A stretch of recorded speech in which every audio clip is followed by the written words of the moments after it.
Hello everyone. I welcome you all to e-student platform. Last class में हम लोगों ने BHU का 2021 का chemistry question paper question numbers 1 से लेकर 10 तक सॉल्व किया था। आज हम लोग उससे आगे सॉल्व करने वाले हैं। सबसे पहला question, the correct nomenclature of the following molecule is. तो इस मॉलिक्यूल का हम लोग को नोमेनक्लेचर करना पड़ेगा। अब इस क्वेश्चन में यदि आप गौर से देखेंगे तो इसमें आप पाएंगे कि इसके ऑप्शन में आपको आर और एस भी पूछा गया है, यानी कि इस क्वेश्चन के लिए आपको आर एस नोमेनक्लेचर का आइडिया होना चाहिए और उसके मदद से ही हम लोग इस क्वेश्चन को सॉल्व करेंगे। चलिए इसे देखते हैं। सबसे पहले तो हम लोग को इस मॉलिक्यूल को अच्छे से समझना पड़ेगा। देखिए, यदि आप ध्यान से देखेंगे तो यहाँ पर हर एक में लिखा हुआ है दिस इज ट्राइक्लोरोब्यूटेन, वो भी 1 2 3 ट्राइक्लोरोब्यूटेन, है ना। और इसमें जो फर्स्ट कार्बन पे कोई भी नोमेनक्लेचर नहीं है, सेकेंड एंड थर्ड पे जो है वो है आर और एस का कुछ उसमें नोमेनक्लेचर हम लोग को करना पड़ेगा। तो यदि हम लोग इसे अच्छे से देखेंगे तो ये आपको दिखेगा कि इसका चेन कुछ ऐसा है, यानी कि इसमें 4 कार्बन है, ब्यूटेन है, तो आप इसको ऐसे ड्रॉ कर सकते हैं सी सी सी। और इसमें है फर्स्ट पोजीशन, सेकंड पोजीशन और थर्ड पोजीशन में एक एक क्लोरीन है।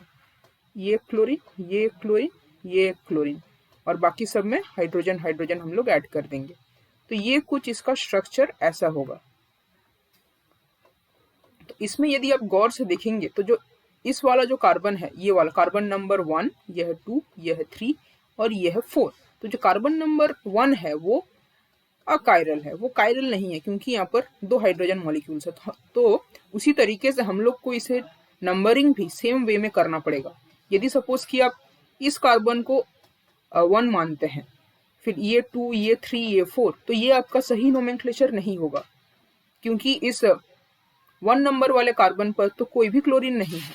तो इसीलिए हम लोग को इसका जो नंबरिंग है वो हम लोग को यहाँ से स्टार्ट करना पड़ेगा। ये है कार्बन नंबर 1, ये है कार्बन नंबर 2, ये है कार्बन नंबर 3, ये है कार्बन नंबर 4। तो यहाँ पर हम देखेंगे कि जो फर्स्ट कार्बन पर एक क्लोरीन है और उसका हम लोग को कोई भी नोमेनक्लेचर करने का जरूरत नहीं है। सेकंड पर एक क्लोरीन है और थर्ड पर एक क्लोरीन है। तो चलिए हम लोग इसका नोमेनक्लेचर करके देख लेते हैं। सबसे पहला हम लोग स्टार्ट करेंगे कार्बन नंबर 2 पर, ठीक है। यहाँ पर हम लोग यूज करेंगे CIP रूल प्रायोरिटी देने के लिए। CIP रूल का आपको एक बेसिक सा आइडिया होना चाहिए कि जिसका एटॉमिक नंबर ज्यादा उसको हम लोग ज्यादा प्रायोरिटी देंगे। तो इन सारे ग्रुप्स में देखेंगे कि एक ग्रुप ये है, एक ग्रुप ये है, एक ग्रुप ये है, एक ग्रुप ये है। तो फर्स्ट प्रायोरिटी जाएगा क्लोरीन पर और लास्ट प्रायोरिटी जाएगा हाइड्रोजन पर। इसी तरीके से मैं इसको सॉल्व करता हूँ। आप में भी कोई और तरीका यूज कर सकते हैं। तो मैं पहले ऐसे ही करता हूँ कि फर्स्ट और फोर्थ देख लेता हूँ, फिर हम लोग देखेंगे कि सेकेंड और थर्ड में कौन जाएगा। यहाँ पर है एक, देखिए CH2Cl ग्रुप, और यहाँ पर एक है, देखिए एक ये वाला ग्रुप है कि C के साथ H है, Cl है, CH3 है। तो एक ये ग्रुप है। अब इन दोनों में से कौन सेकेंड जाएगा, कौन थर्ड जाएगा, चलिए हम लोग इसे पता करते हैं। देखिए, एक ग्रुप है उसमें है कार्बन के साथ दोनों हाइड्रोजन हाइड्रोजन और एक क्लोरीन, और एक ग्रुप है जिसमें कार्बन के साथ एक क्लोरीन है, एक हाइड्रोजन है और एक CH3 है। तो जब आप कंपेयर करेंगे तो आप ये पाएंगे कि देखिए ये हाइड्रोजन और क्लोरीन तो सेम ही है दोनों में, लेकिन एक इसके साथ है कार्बन अटैच्ड है, CC बॉन्ड है, और एक है CH है। तो क्योंकि कार्बन को हम लोग ज्यादा प्रायोरिटी देते हैं क्योंकि उसका एटॉमिक नंबर ज्यादा है, इसलिए इस ग्रुप को हम लोग सेकंड कंसिडर करेंगे और इसको हम लोग थर्ड प्रायोरिटी देंगे। तो ये ग्रुप हम लोग का हो जाएगा, ये वाला ग्रुप हम लोग का हो जाएगा सेकंड, और ये वाला ग्रुप हम लोग का हो जाएगा थर्ड, ठीक है। अब इसको और अच्छे से मैं लिख देता हूं।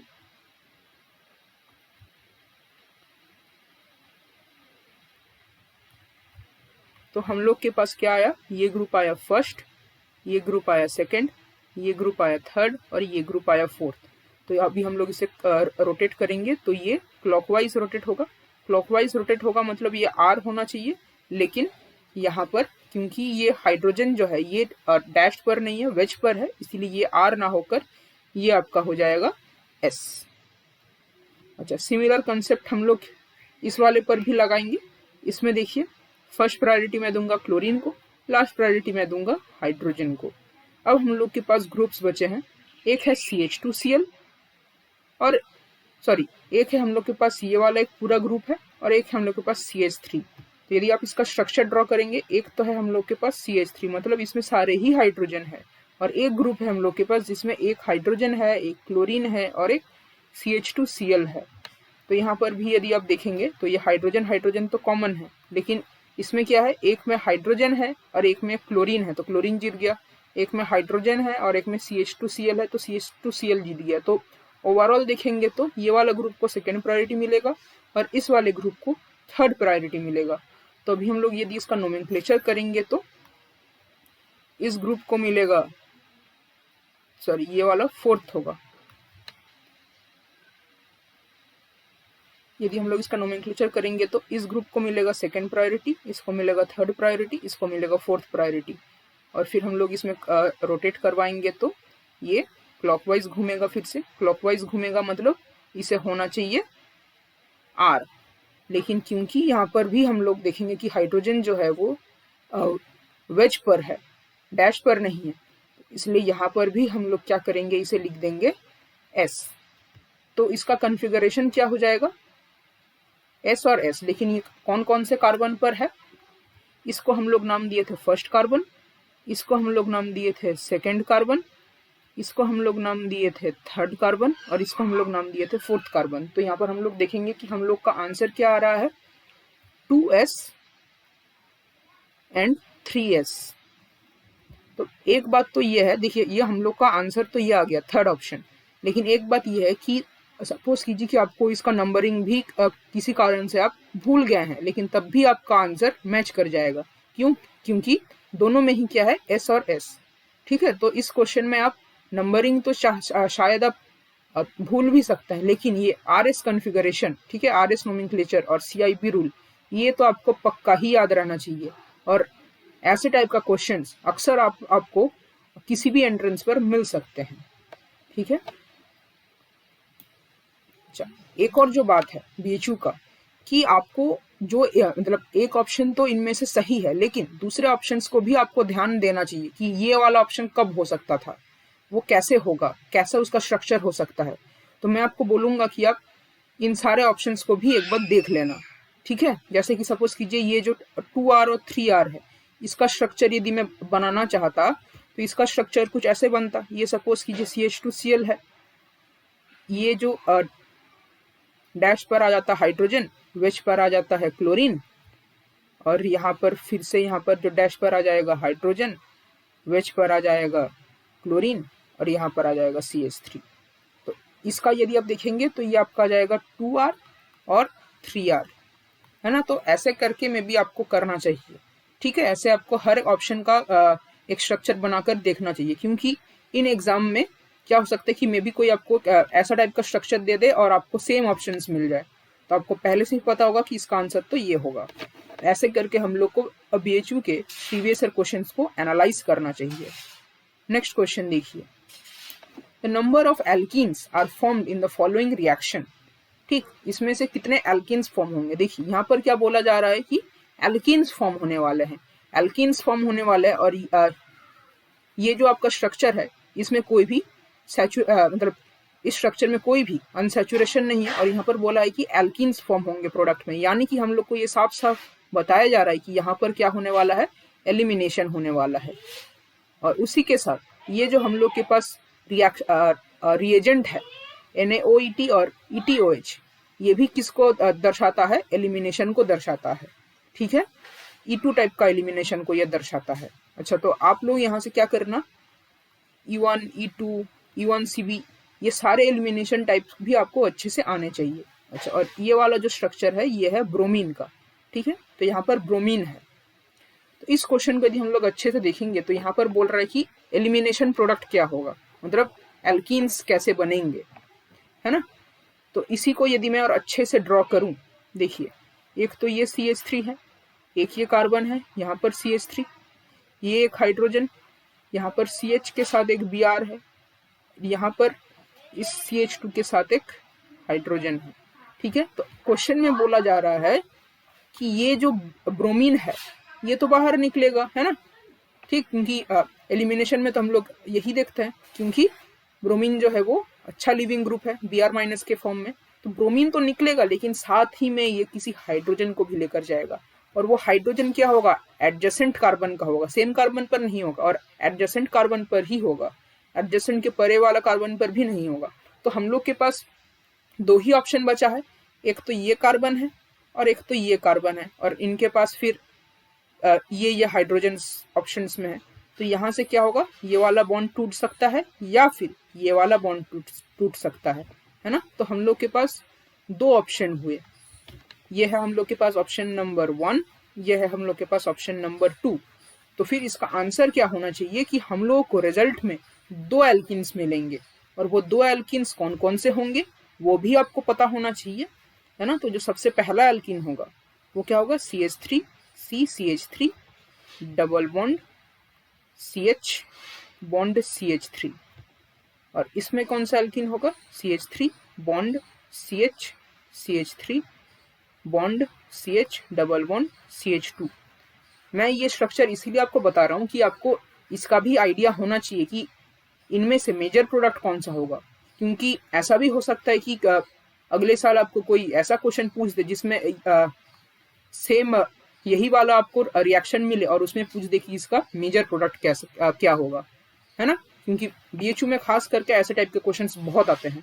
तो इसमें आपको क्या स्टेबिलिटी चेक करना है, ठीक है। एक तो नियम है कि इसमें आपको मोर सब्स्टिट्यूटेड एल्कीन होगा वो मेजर प्रोडक्ट होगा, तो इसमें आपको क्लियरली दिख रहा है कि इसमें आपके पास मोर सब्स्टिट्यूटेड एल्कीन है, क्योंकि यहाँ पर देखिए 1 मिथाइल 2 मिथाइल और 3 मिथाइल का सब्स्टिट्यूशन है, और इसमें बस इसी साइड एक सब्स्टिट्यूशन है।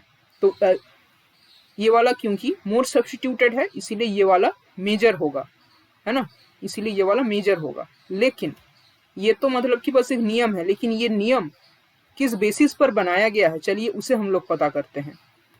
वो है on the basis of hyper conjugation, और उसमें हम लोग काउंट करते हैं अल्फा हाइड्रोजन्स को। जितने अच्छा मतलब जितने ज़्यादा अल्फा हाइड्रोजन्स होंगे उतना इसका स्टेबिलिटी ज़्यादा होगा।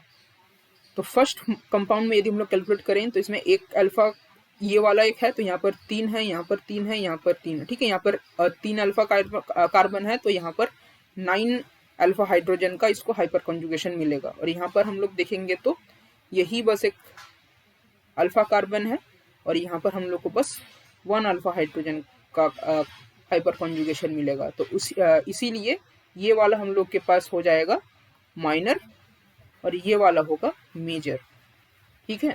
एक्स्ट्रा मैं आपको बस इसीलिए बता रहा हूँ क्योंकि ऐसा भी हो सकता है कि may be next year BHU में पूछ ले, ठीक है।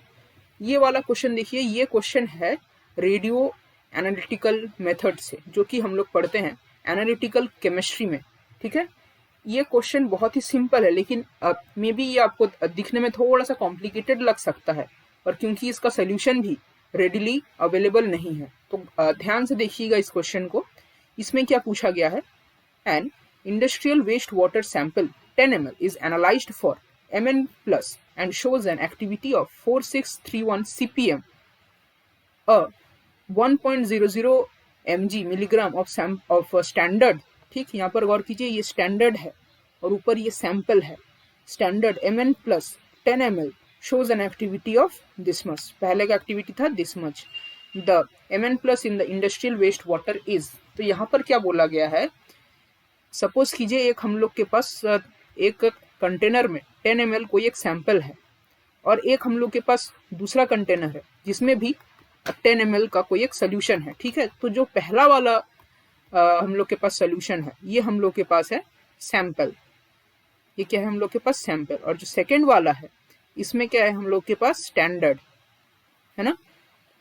तो हम लोग को इसमें क्या करना है मैं बता रहा हूँ। तो पहले वाले में जो Mn प्लस है उसका एक्टिविटी इन लोगों ने दिया है 4631, और जो सेकेंड वाला है उसका एक्टिविटी इन्होंने दिया है 8393, है ना। और पहले वाले का वेट हम लोगों को फाइंड आउट करना है, ये नहीं पता, लेट इट बी x, और दूसरे वाले का वेट हम लोग को दिया है कि ये कितना है, ये है 1.00 mg, है ना। तो ये कुछ ऐसा है जैसे कि हम लोग बचपन में यूनिटरी मेथड से हम लोग सीखते थे कुछ, है ना। जैसे कि सपोज कीजिए आपको ये बताया गया है कि 10 ग्राम होगा तो उसमें आपको सपोज कीजिए कि सपोज कोई दूसरा एग्जांपल लेता हूँ। सपोज आपको बोला गया है कि यदि आप 10 रुपीज देंगे तो उस पर आपको 4 पेन मिलेंगे। तो यदि आप 15 रुपीज देंगे तो उसमें आपको कितने पेन्स मिलेंगे। तो ऐसे टाइप का कुछ ये क्वेश्चन है, ठीक है।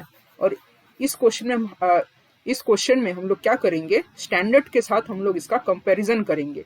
और स्टैंडर्ड क्या है, mn+, ठीक है। तो mn+ का 1 mg में, ठीक है, 1 mg में हम लोग को कितना एक्टिविटी मिल रहा है, 8393। और क्वेश्चन में पूछा है कि ये जो सोल्यूशन है, जो हम लोग का सैंपल है, उसमें कुछ एक अननोन अमाउंट है mn+ का और उसका एक्टिविटी इतना है, तो उसका वेट कितना होगा। मतलब यहाँ पर हम लोग के पास x mg है और उसका एक्टिविटी दिया हुआ है 4631। तो हम लोग को निकालना है कि ये x का वैल्यू कैसा है। तो अभी हम लोग इसको सॉल्व करते हैं। देखिए बहुत सिंपल है इसको सॉल्व करना। सबसे पहले तो 8393 एक्टिविटी हम लोग को मिल रहा है कितने में, 1 mg में। तो फिर 1 एक्टिविटी हम लोग को कितने में मिलेगा, 1/8393 mg में, है ना। तो फिर जो 4631 एक्टिविटी है वो कितने में हम लोग को मिलेगा, ये मिलेगा 1/8393 इंटू 4631 mg में। और इसी को जब आप सॉल्व करेंगे तो करीब करीब आपके पास एक अप्रोक्सीमेट आएगा 0.55 mg, ठीक है। अच्छा, ये तो हुआ असली मेथड। अब यदि मैं आपको इसमें एक शॉर्टकट बताता हूँ कि यदि आपको ये कैलकुलेशन नहीं करना है, ठीक, सपोज आपको ये कैलकुलेशन नहीं करना है, तब आप कैसे इजीली इसको कर सकते हैं। देखिए ये आपके पास कैसा आ रहा है, 4631 डिवाइडेड बाई 8393, है ना। तो इसी को आप एक राउंड ऑफ कर सकते हैं। कैसे करेंगे राउंड ऑफ, देखिए 4631 को हम लोग लिख लेते हैं 4600, 8393 को हम लोग लिख लेते हैं 8400। और इसी को जब आप थोड़ा कैंसिल आउट कर देंगे, ठीक है, और इसको हम लोग 2 से कैंसिल आउट कर देंगे, तो ये आपका आ जाएगा कितना, यहाँ पर आएगा आपका 23 डिवाइडेड बाई 42, है ना। ये आपके पास फाइनली आ गया एक रेशियो। तो इस रेशियो को आप यदि गौर से देखेंगे तो ये रेशियो तो 1 से तो कम ही है ना, ये 1 से तो कम होगा। तो यहाँ पर जो हम लोग का आंसर आना चाहिए वो हमेशा तो 1 से कम आएगा। तो ये वाला 1 से ज्यादा है तो ये ऑप्शन कैंसिल आउट, ये वाला 1 से ज्यादा है, ये ऑप्शन कैंसिल आउट। अब बचा है ये दोनों ऑप्शन। और इसका आंसर यदि आप अच्छे से देखेंगे तो ये करीब करीब 50% के आसपास है, थोड़ा सा मे बी उससे ज्यादा, है ना, क्योंकि 42 का आधा कितना होता है, 42 का आधा होता है 21 और ये है 23, मतलब 50% से थोड़ा ज्यादा है। तो ये 0.18 भी होने से रहा, तो यही आपका आंसर है। तो ऐसे करके भी आप कैलकुलेशन कर सकते हैं, क्योंकि एग्जाम में आपको कोई भी कैलकुलेटर नहीं प्रोवाइडेड होगा, ठीक है। ऑनलाइन एग्जाम में भी हम लोग को कोई भी कैलकुलेटर का फैसिलिटी नहीं दिया गया था। तो इसीलिए आपको ऐसे मतलब कि इसको राउंड ऑफ करके इसका कैलकुलेशन आपको करना आना चाहिए। चलिए नेक्स्ट क्वेश्चन देखते हैं। There are 2 compounds RH NH3 SCN2+ and RH NH3 NCH2+. A and B are correlated to each other preferentially through, ठीक है। सबसे पहले तो आपको इन दोनों लिगेंड्स को अच्छे से देखना चाहिए। एक है SCN, एक है NCS। तो ये आपको पता होना चाहिए कि जो ये SCN या NCS लिगेंड है ये आपस में क्या शो करते हैं, लिंकेज आइसोमर, है ना। मतलब एक बार ये क्या करेंगी, ये जो हम लोग के पास मेटल है रोडियम, इसके साथ एक बार S साइड से इसके साथ एक बार कॉम्प्लेक्स फॉर्म होगा, ठीक है, SCN के साथ। और एक बार इसके साथ क्या फॉर्म होगा, ये जो N साइड है, ठीक है, N एटम है, नाइट्रोजन के साथ एक बार ये कॉम्प्लेक्स फॉर्म करेगा। और ये दोनों क्योंकि लिंकेज आइसोमर्स है तो इसीलिए इनके साथ मतलब इन दोनों कॉम्प्लेक्स के बीच में एक इक्विलिब्रियम तो एग्जिस्ट करेगा। तो ये जो 4th ऑप्शन है ये तो कैंसिल आउट हो गया कि नो इक्विलिब्रियम एट ऑल। लेकिन अब ये जो 3 ऑप्शन है कि क्या इसमें फॉरवर्ड डायरेक्टिव इक्विलिब्रियम होगा या बैकवर्ड डायरेक्टिव इक्विलिब्रियम होगा। फॉरवर्ड डायरेक्टिव इक्विलिब्रियम होगा मतलब ये वाला जो NCS है ये मोर स्टेबल होना चाहिए, और यदि बैकवर्ड डायरेक्टिव इक्विलिब्रियम हुआ तो ये जो SCN है ये ज्यादा स्टेबल होना चाहिए। तो ये हम लोग को फाइंड आउट करना पड़ेगा। देखिए सबसे पहले तो हम लोग को ये जो रोडियम है RH, इसका हम लोग को ऑक्सीडेशन स्टेट फाइंड आउट करना पड़ेगा, है ना। तो ये जो हम लोग यदि इसको X मान लेते हैं और अमोनिया के लिए हम लोग लेते हैं 0, तो 5 इंटू 0 प्लस SCN के लिए कितना होता है -1, SCN हो या NCS हो, इनमें -1 इसका चार्ज होता है, विच इज इक्वल्स टू +2, तो X इक्वल्स टू आ जाएगा आपका +3, यानी कि ये जो रोडियम है ये +3 ऑक्सीडेशन स्टेट में है। और ये जो वाला जो मेटल होता है रोडियम +3, ये ना तो हार्ड होता है और ना ही ये सॉफ्ट होता है, ठीक है। ये ना तो हार्ड होता है ना ही ये सॉफ्ट होता है। ये क्या होता है, ये होता है बॉर्डर लाइन केस, ठीक है। मतलब ये बॉर्डर लाइन में है, ये ना ही हार्ड है ना ही सॉफ्ट है। तो यदि, और एक बात ये आपको पता होना चाहिए कि ये जो SCN- है, मतलब जिसमें ये सल्फर कॉम्प्लेक्स करेगा, ये वाला क्या होता है सॉफ्ट लिगेंड होता है। और ये जो NCS- है जिसमें नाइट्रोजन अटैक करता है, यानी कि मतलब नाइट्रोजन कॉम्प्लेक्स फॉर्म करता है, ये वाला हार्ड सेंटर होता है, सॉरी,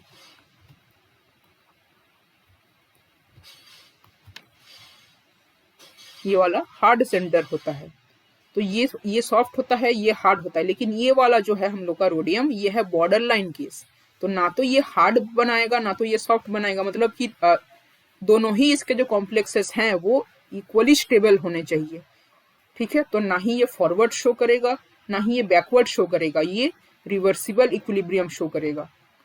अच्छा, इसी में एक और केस मैं आपको देता हूं कि सपोज जो हम लोग का मेटल है, जो ये हम लोग का मेटल है Mn+, ये यदि हार्ड सेंटर हुआ, यदि ये हार्ड सेंटर होता तो फिर इस साइड वाला जो कॉम्प्लेक्स है मेटल NCS वाला, ये ज्यादा स्टेबल होता, तब ये फॉरवर्ड डायरेक्टिव इक्विलिब्रियम होता।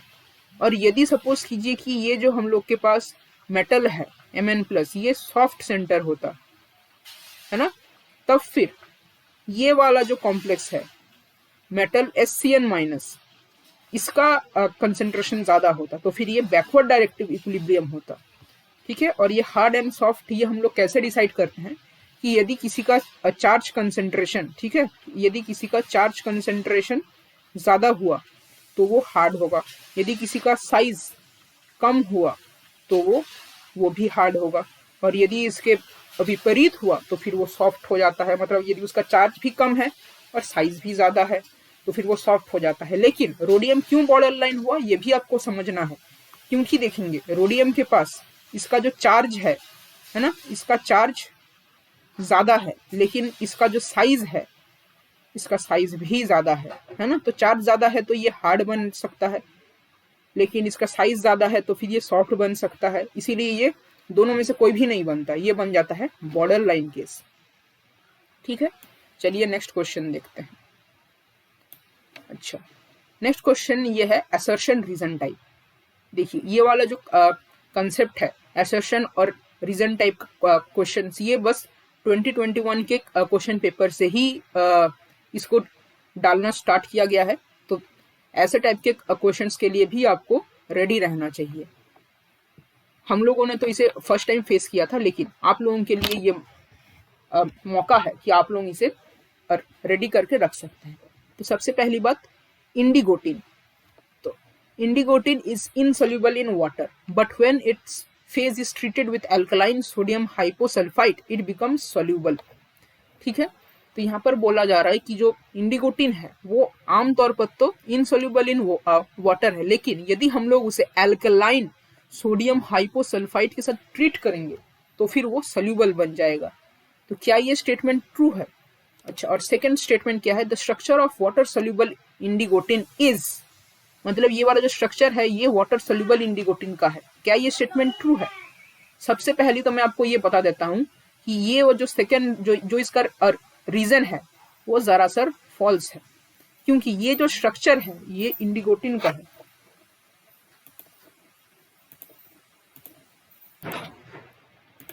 ये वाला स्ट्रक्चर है इंडिगोटिन का जो कि इनसॉल्युबल है वाटर में। तो ये जो वाटर सॉल्युबल तो ये नहीं हुआ, ठीक है, क्योंकि ये वाटर इनसॉल्युबल है। इसलिए ये जो इसका रीजन है वो तो फॉल्स है। तो फिर देखिए, रीजन फॉल्स, हाँ ये वाला में भी हो सकता है। असर्शन फॉल्स, रीजन ट्रू, ये वाला तो नहीं होगा। रीजन इज करेक्ट एक्सप्लेनेशन, ये वाला तो नहीं होगा, है ना, क्योंकि इसका रीजन ही इसका फॉल्स है, नॉट द करेक्ट एक्सप्लेनेशन। देखिए इसमें भी बोला गया कि रीजन ट्रू है, रीजन ट्रू है, तो ये वाला भी क्वेश्चन नहीं होगा, ये वाला भी ऑप्शन नहीं होगा। तो इसी में से हम लोग को पता चल जाएगा कि ये आंसर तो ट्रू है।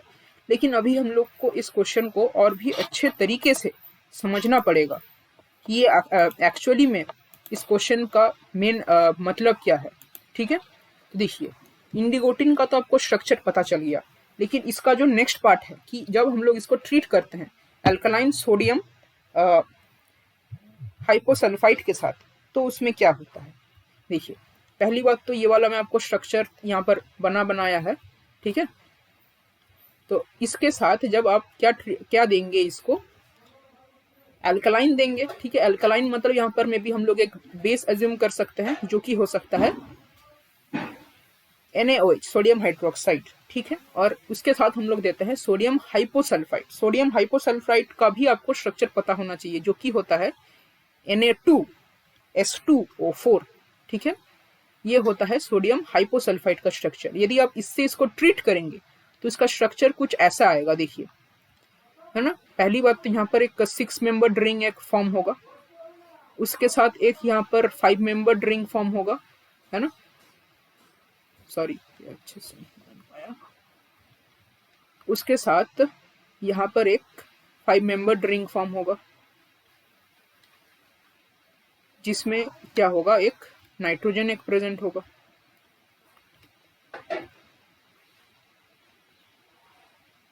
इसमें एक डबल बॉन्ड क्रिएट होगा, फिर यहाँ पर एक नाइट्रोजन और एक ये वाला होगा। ठीक है, यहाँ पर फिर से एक 5 मेंबर रिंग आएगा और इसमें फिर से एक 6 मेंबर रिंग रहेगा। ठीक है, यहाँ पर भी सेम वैसे ही रहेगा। अब यहाँ पर जो ये है, ये डबल बॉन्ड O ना होकर यहाँ पर क्या होगा, ये O माइनस होगा। ठीक है, O माइनस। यहाँ पर भी जो डबल बॉन्ड O था, वो डबल बॉन्ड O ना होके क्या हो जाएगा, O माइनस, है ना। ठीक है, यदि ड्राइंग अच्छा नहीं हुआ तो माफ कर देना। तो ये यहाँ पर एक हाइड्रोजन अटैच्ड होगा, यहाँ पर भी एक हाइड्रोजन अटैच्ड होगा। अब आपको यहाँ पर क्या दिख रहा है, ये एक हाइड्रोजन है विच इज अटैच्ड टू एक हाईली इलेक्ट्रोनेगेटिव एटम। यहाँ पर भी एक hydrogen which is attached to highly electronegative atom, और यहाँ पर एक ऑक्सीजन है। तो यहाँ पर हो जाएगा हाइड्रोजन बॉन्डिंग।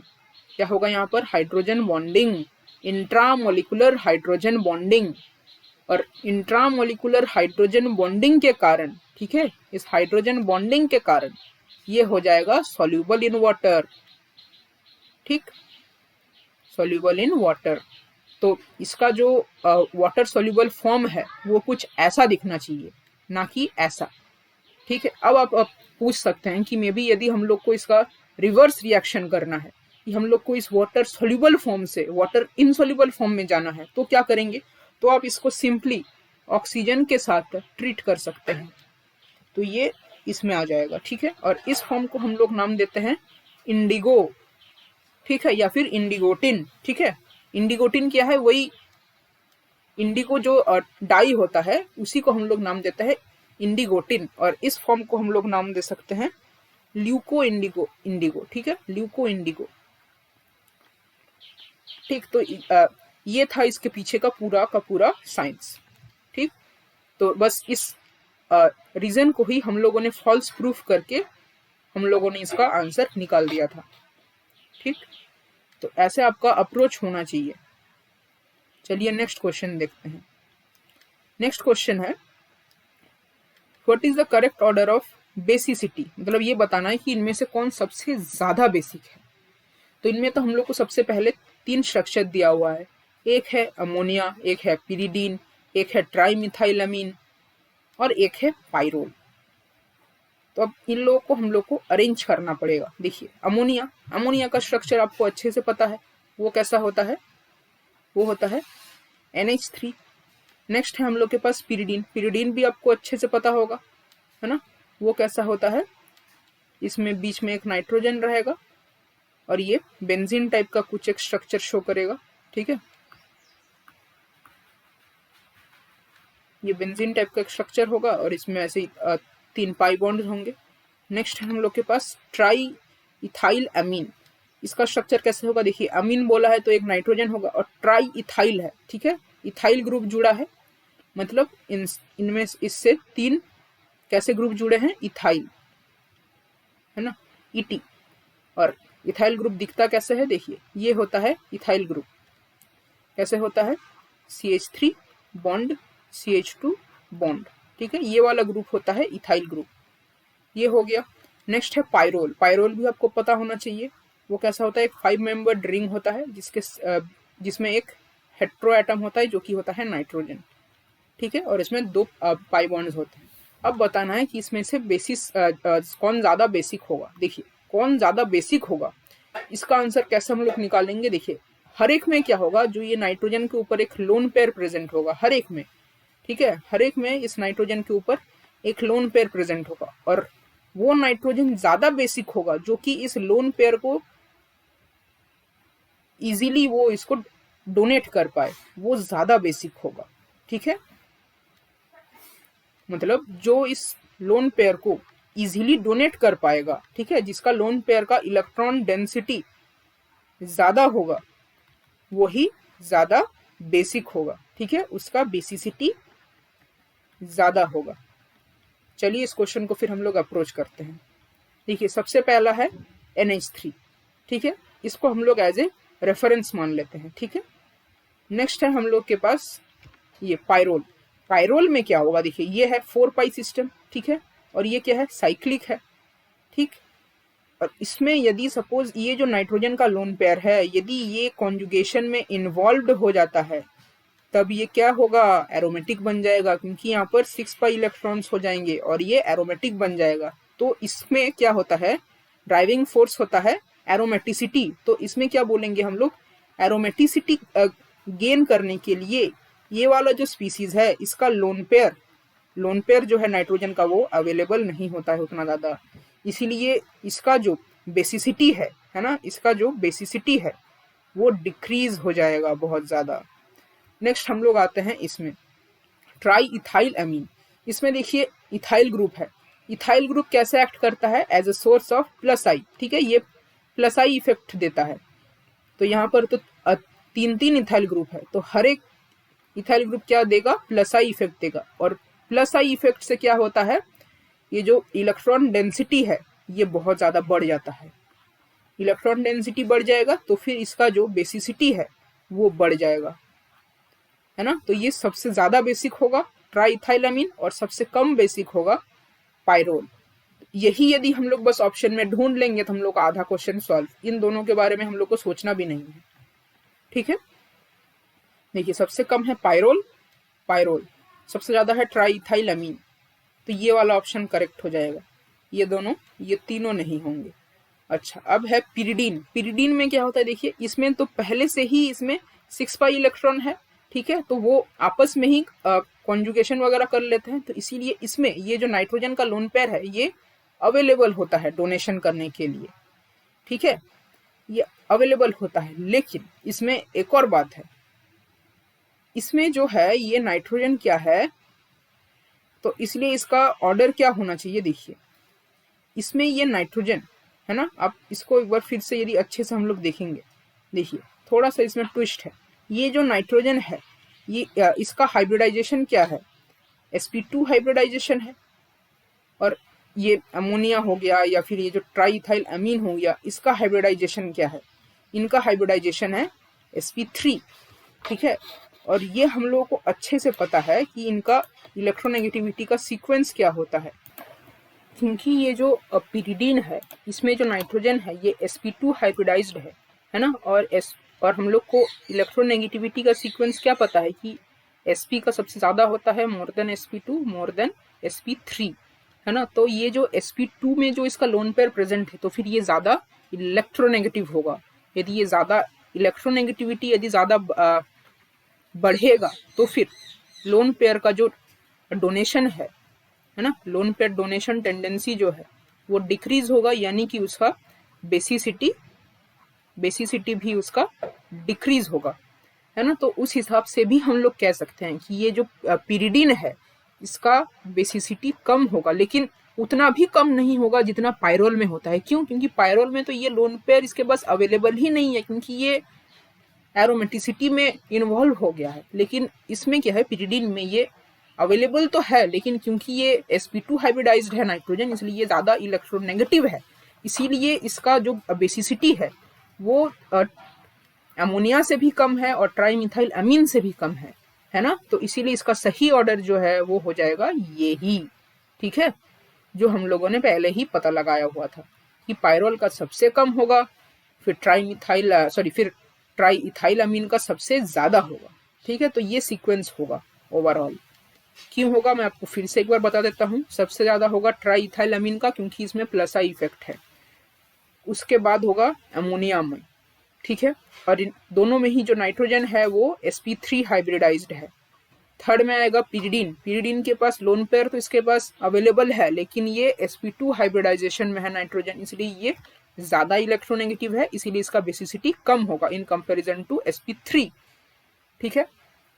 नेक्स्ट क्या देखेंगे हम लोग, पायरोल। पायरोल में क्या है, ये जो इसका लोन पेयर है ये एरोमेटिसिटी में इन्वॉल्व है, इसीलिए इसका बेसिसिटी सबसे कम होगा। इसीलिए जब भी आपको बेसिसिटी देखना है, सबसे पहले तो आपको उसका हाइब्रिडाइजेशन चेक करना पड़ेगा, उसके बाद हम लोग बाकी के इफेक्ट्स देखेंगे, है ना। क्योंकि यदि आप हाइब्रिडाइजेशन में ही देख लेंगे तो ये जो पिरिडीन है इसमें भी इसका हाइब्रिडाइजेशन sp2 है, और ये जो पायरोल है इसमें भी इसका हाइब्रिडाइजेशन sp2 है, और ये दोनों ही सबसे कम बेसिक है इन चारों में से, ठीक है। तो ऐसे करके इस क्वेश्चन को भी हम लोग अप्रोच कर सकते हैं। नेक्स्ट ये क्वेश्चन है, गिवन बिलो आर 2 स्टेटमेंट्स, ठीक है। फिर से यही असर्शन रीजन टाइप का ही क्वेश्चन है, ठीक। ये बता रहे हैं कि ये जो सीरीज है इसको हम लोग नाम देते हैं इरविंग विलियम स्टेबिलिटी ऑर्डर, ठीक है, या फिर इरविंग विलियम सीरीज के नाम से इसको हम लोग फेमसली जानते हैं। तो क्या ये सीरीज सही है? क्या ये सीरीज सही है? फिर क्या इसका रीजन क्या है? This occurs due to decrease of ionic radii and CFSE। क्या ये रीजन भी सही है? ये आपको बताना है, ठीक है। तो सबसे पहली बात, यदि आप इस सीरीज को गौर से देखेंगे, है ना, यदि आप इस सीरीज को गौर से देखेंगे तो शुरुआत में तो ये सीरीज सही लग रहा है, ठीक है, क्योंकि इरविंग विलियम सीरीज कुछ ऐसा ही होता है। मगर जैसे Mn2 plus less than Fe2 plus less than CO2 plus less than Ni2 plus less than Cu2 plus, मगर ये जो Cu2 प्लस है ये ज्यादा होता है, ग्रेटर देन Zn2 प्लस, ठीक है, it is greater than Zn2 plus. और ये क्यों होता है, चलिए पता करते हैं। देखिए इसके पीछे 2 रीजन होता है, एक होता है आयनिक रेडियाई और दूसरा होता है हम लोग के पास CFSE। इन दोनों के बेसिस से हम लोग डिसाइड करते हैं कि कौन ज्यादा स्टेबल कॉम्प्लेक्स बनाएगा, किसमें, ऑक्टाहेड्रल ज्योमेट्री में, ठीक है। और यदि आप गौर से देखेंगे तो यहाँ यदि आप इस साइड से इस साइड तक जाएंगे, यानी कि यदि आप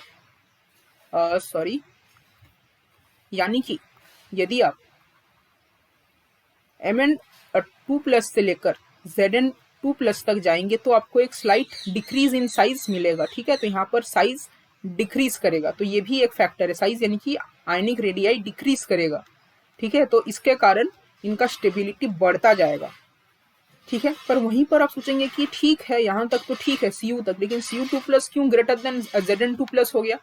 तो यहाँ पर एक सेकेंड फैक्टर भी रोल प्ले करता है, वो होता है CFSE का, ठीक है। CFSE में यदि आप देखेंगे तो Cu2 प्लस का जो CFSE है वो ज्यादा होता है Zn2 प्लस का, क्योंकि Zn2 प्लस का CFSE होता है 0, this is equals to 0, Zn2 plus का CFSE इज इक्वल्स टू 0। अब एक और बात, आप सोचेंगे कि ये जो Ni2 प्लस है इसका तो CFSE Cu2 प्लस से ज्यादा होना चाहिए, तब फिर ये वाला सीरीज क्यों फॉलो हो रहा है? इसका रीजन है कि ये जो Cu2 प्लस है इसमें हम लोग को क्या मिलता है, JTD, यानी कि जॉन टेलर डिस्टॉर्शन या फिर यान टेलर डिस्टॉर्शन, जो भी आप बोले। और इस JTD के कारण एक और स्टेबलाइजेशन एनर्जी हम लोग को मिलता है, जो कि है JTAC, John Teller stabilisation energy. इसके कारण इसका स्टेबिलिटी और ज्यादा हो जाता है, इसीलिए Cu का सबसे ज्यादा होता है। तो ये वाला जो सीरीज है, ठीक है, तो ये हम लोग को तो थोड़ा गलत बताया गया था, क्योंकि ये वाला जो सीरीज है ये तो गलत है, क्योंकि यहाँ पर तो ये Zn को ग्रेटर देन बताया गया है Cu2+ से, लेकिन ये तो Cu2+ ग्रेटर देन होता है, तो ये वाला स्टेटमेंट तो फॉल्स हो गया। ठीक है, तो असर्शन तो फॉल्स है, तो assertion and reason both are true, ये भी कैंसिल हो गया। Assertion and reason both are true, ये भी कैंसिल हो गया। Assertion is true, reason is false. Assertion is true but reason is not false, मतलब घुमा फिरा करके आपको वही बोल रहा है कि असर्शन एंड रीजन दोनों ट्रू है, तो ये भी गलत हो गया। Assertion is false but reason is true, तो यही हम लोग के पास एक ऑप्शन बचा है। ठीक है, और ये वाला सही भी है, क्योंकि देखिए जो इसका जो रीजन है वो उसके लिए दो ही फैक्टर्स रेस्पॉन्सिबल है, एक है आयनिक रेडियाई, एक है CFAC, और एक और फैक्टर में भी आप कंसिडर कर सकते हैं, वो है JTS, मतलब वो बस कॉपर के केस में ही थोड़ा सा ज्यादा लगता है, नहीं तो CFAC का ही ज्यादा रोल रहता है। तो इस तरीके से इस क्वेश्चन को भी हम लोगों ने आसानी से सॉल्व कर दिया है। तो इसके लिए आपको इरविंग विलियम्स सीरीज का आपको थोड़ा सा आइडिया होना चाहिए, और ये होना चाहिए कि Cu2+ का ज्यादा होता है Zn2+ से। नेक्स्ट क्वेश्चन में हम लोग देखते हैं, वो है what is the molar canonical partition function. If Q is the molar canonical partition function, then the work A is given by। ठीक है, देखिए इसमें यदि आप चाहें तो मैं इसका डेरिवेशन करके बता सकता हूँ, लेकिन इसका मुझे नहीं लगता कि यदि मैं डेरिवेशन करूँ तो आपको उतना अच्छा लगने वाला है, क्योंकि ये थोड़ा सा आपको बोर कर देगा। तो इसका जो करेक्ट आंसर है वो है ऑप्शन नंबर 2। ठीक है, A is equals to -KT ln Q। ठीक है, और क्योंकि एक बार इससे क्वेश्चन पूछ लिया है इस मतलब 2021 में कि Q के टर्म्स में हम लोग को एक्सप्रेस करना है A को। ठीक है, तो इसलिए मेरा ये एडवाइस रहेगा कि आप Q के टर्म्स में, ठीक है बताता, ठीक है, आप क्या कीजिए, in terms of Q, in terms of Q आप एक्सप्रेस कीजिए। ठीक है, आप एक एक्सप्रेशन सब कुछ तैयार करके रखिए, क्या क्या है, U है, फिर S है। ठीक है, ऐसे और भी जितने सारे आपके पास थर्मोडायनामिक के जो वेरिएबल्स होते हैं, ठीक है, जो उसके ऐसे होते हैं, ठीक है, एनर्जी, एंट्रोपी, ठीक है, फिर आपके पास वर्क वगैरह जितने भी सारे होते हैं, ठीक है, एक्सेट्रा एक्सेट्रा जितने भी होते हैं, उन सब का आपको एक एक्सप्रेशन लिखना आना चाहिए। ठीक है, गिब्स फ्री एनर्जी, ठीक है, ऐसे करके एंथैल्पी वगैरह जो भी है, उन सब को आपको Q के टर्म्स में एक्सप्रेस करके आपको उसका आंसर लिख के रखना है, क्योंकि इस साल A का पूछ लिया है, may be next year G का पूछ ले, क्या पता। ठीक है, ऐसे करके आपको इसे तैयार रखना पड़ेगा। चलिए नेक्स्ट क्वेश्चन हम लोग देखते हैं।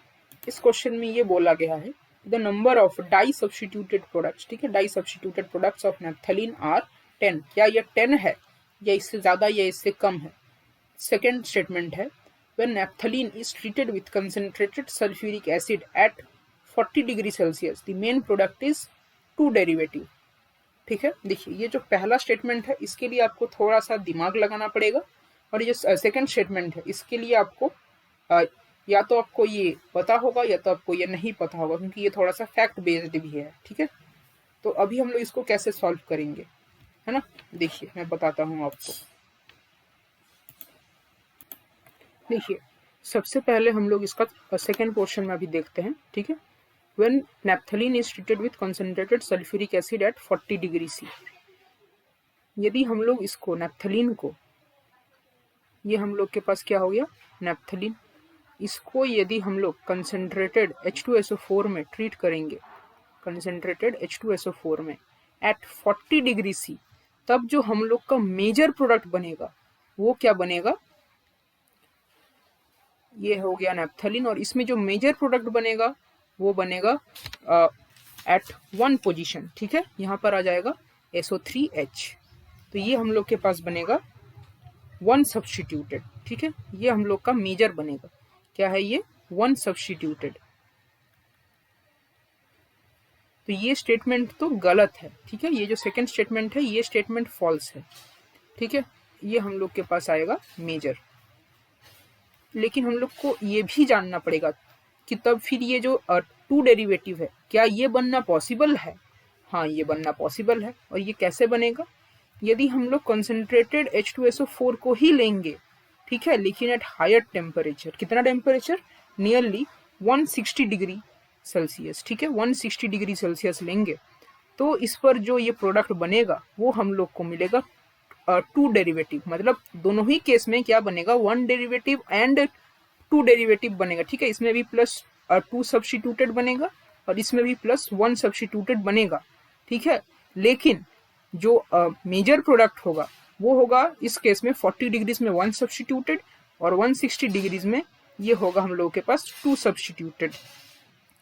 सब्स्टिट्यूटेड नैप्थलीन, ठीक है, ये हम लोग के पास होगा मेजर प्रोडक्ट, ठीक है, क्योंकि सपोज इस साल हम लोग को ये पूछ ले कि 40 डिग्रीज पर कौन सा होगा, नेक्स्ट ईयर में भी आप पूछ सकते हैं कि 160 डिग्रीज पर कौन सा मेजर होगा, ठीक है, तो ये स्टेटमेंट फॉल्स है और इससे हम लोग एक आइडिया लगा लेंगे कि स्टेटमेंट टू जो है, स्टेटमेंट 2 वो इनकरेक्ट है, तो ये जो करेक्ट है ये गया, ये वाला भी गया, ठीक है, या तो 2 होगा या तो 3 होगा। अब हम लोग को बताया गया कि ये जो नैप्थलीन का डाई सब्स्टिट्यूटेड नैप्थलीन है, ठीक है, उसमें दो पोजीशन उसमें सब्स्टिट्यूटेड होंगे, ठीक है, X2 से, तो उसका नंबर है 10, ठीक है। सबसे पहली बात तो आपको ये समझना चाहिए कि ये जो नैप्थलीन है, सबसे पहली बात तो इसमें ये वाला स्ट्रक्चर पॉसिबल है, ठीक है, लेकिन ये वाला स्ट्रक्चर पॉसिबल नहीं है क्योंकि इसमें बस एक ही हाइड्रोजन अटैच होता है हर एक कार्बन से, इसीलिए कार्बन से का वैलेंसी को फुलफिल करने के लिए। अच्छा, और इसको आपको याद रखने के लिए मैं आपको एक टेबल बताने वाला हूँ, उस तरफ एक टेबल टाइप का ही समझ लीजिए, उसको आपको अच्छे से याद रख लेंगे तो ऐसे टाइप का क्वेश्चन आएगा तो आप उसको इजीली सॉल्व कर पाएंगे, ठीक है। तो इधर रहेगा आपके पास स्ट्रक्चर और इधर मैं बता रहा हूँ आपको आइसोमर्स, ठीक है। इधर है आपके पास C10H7X, ठीक है, एक हो गया हम लोग के पास C10H7X, एक हो गया हम लोग के पास C10H6X2, फिर C10H5X3, ऐसे कर करके हम लोग आएंगे, ठीक है। यहाँ पर है X4, X5, H6 और X7 लास्ट में आएगा, ठीक है। यहाँ तक यदि हम लोग आ जाते हैं तो इनमें नंबर ऑफ आइसोमर्स क्या क्या होंगे। सबसे पहले में होगा नंबर ऑफ आइसोमर्स 2, सेकेंड में होगा 10, थर्ड में होगा 14, फोर्थ में भी होगा 14, फिफ्थ में होगा 22, नेक्स्ट में होगा 14, नेक्स्ट में होगा फिर से आपके पास 2, सॉरी मैं कुछ गड़बड़ किया हूँ शायद, अच्छा सॉरी ये थोड़ा सा मैंने गड़बड़ बता दिया है ना। इसमें आपके पास होगा X3 में होगा 14, X4 में होगा 22, फिर X5 में होगा 14, X6 में होगा 10 और X7 में होगा 2, ठीक है। ये आपका देखिए ऐसे ये घटता जाएगा, ये आपका होगा X4, H3, H2, H1, C10, C10, C10, C10, ठीक है। नेक्स्ट हम लोग लिखेंगे इसमें, देखिए अब कुछ स्पेशल भी लिख देता हूं, C10,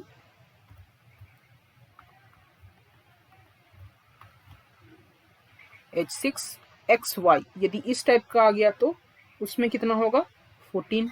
अब यदि ऐसा आ गया C10 और X8 टाइप का कुछ एक आ गया, ठीक है, X8, तब इसमें कितना आइसोमर होगा 1, ठीक है। तो इन सभी को आपको अच्छे से ध्यान रखना चाहिए, ठीक है। तो इसी चार्ट को यदि आप फॉलो करेंगे तो इसमें आप क्या पाएंगे, इसी चार्ट को यदि आप फॉलो करेंगे तो इसमें आप पाएंगे कि ये जो हम लोग के पास ऑप्शन था, है ना, C10H6X2, इसमें नंबर ऑफ आइसोमर्स कितने प्रेजेंट है 10। तो ये जो हम लोग का पहला स्टेटमेंट था, ये स्टेटमेंट तो ट्रू है, ठीक है। तो हम लोग का जो सही आंसर होगा वो क्या होगा, ये स्टेटमेंट ट्रू है, ये स्टेटमेंट फॉल्स है। तो first statement is correct but second statement is incorrect, तो ये हो जाना चाहिए हम लोग का आंसर। तो option 3 will be my answer, ठीक है। तो आज के क्लास में हम लोग यहीं तक रखते हैं, क्वेश्चन नंबर 20 तक। नेक्स्ट क्लास में हम लोग क्वेश्चन नंबर 21 से स्टार्ट करेंगे। तो मिलेंगे आप लोगों से फिर नेक्स्ट क्लास में, तब तक के लिए गुड बाय एंड जय हिंद।